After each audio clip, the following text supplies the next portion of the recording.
আপনারা সবাই অবগত, বাংলাদেশে 2 দিনে 17 জন নারী ধর্ষণ হয়েছে গত 2-3 দিন আগের কথা। কিন্তু এখানে একটা খুশির খবর আছে। খুশির খবরটা হলো যে ধর্ষকগুলো ছিল সেই ধর্ষকরা একে একে করে ধরা পড়তেছে। কিন্তু আমার কথা অন্য জায়গায়, এদেরকে কোনো জেলে নেওয়া উচিত না। এদেরকে আপনারা গোপনে শাস্তি দেওয়ার কোনো দরকার নেই। তাহলে এই ধর্ষকদের গ্রেপ্তার করার কোনো প্রয়োজন নেই।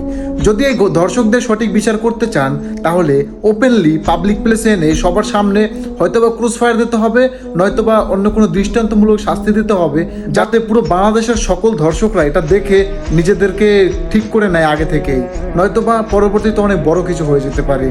ধর্ষকদের বিচার বাংলাদেশে এমনভাবে করা উচিত যে বিচারটা দেখে পুরো বিশ্বব্যাপী অবাক হয়ে যাবে যে ধর্ষকদের বিচার কিভাবে করতে হয়। যদি এটা করতে না পারেন তাহলে কোনো ধর্ষকদের অ্যারেস্ট করার কোনো প্রয়োজন নেই, কোনো দরকার নেই। ধর্ষকরা যেমন আছে এমন থাকুক, ধর্ষক দিন দিন বাড়বে। আজকে কোনো এক ব্যক্তির মা, কোনো এক ব্যক্তির স্ত্রী, কোনো এক ব্যক্তির সন্তান ধর্ষণ হয়েছে।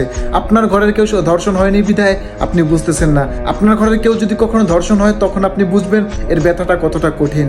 আমার বোনের, আমার মায়ের ব্যথায় আমি যদি আজকে কথা না বলি তাহলে কে কথা বলবে, কে এই ধর্ষকদের বিচার করবে?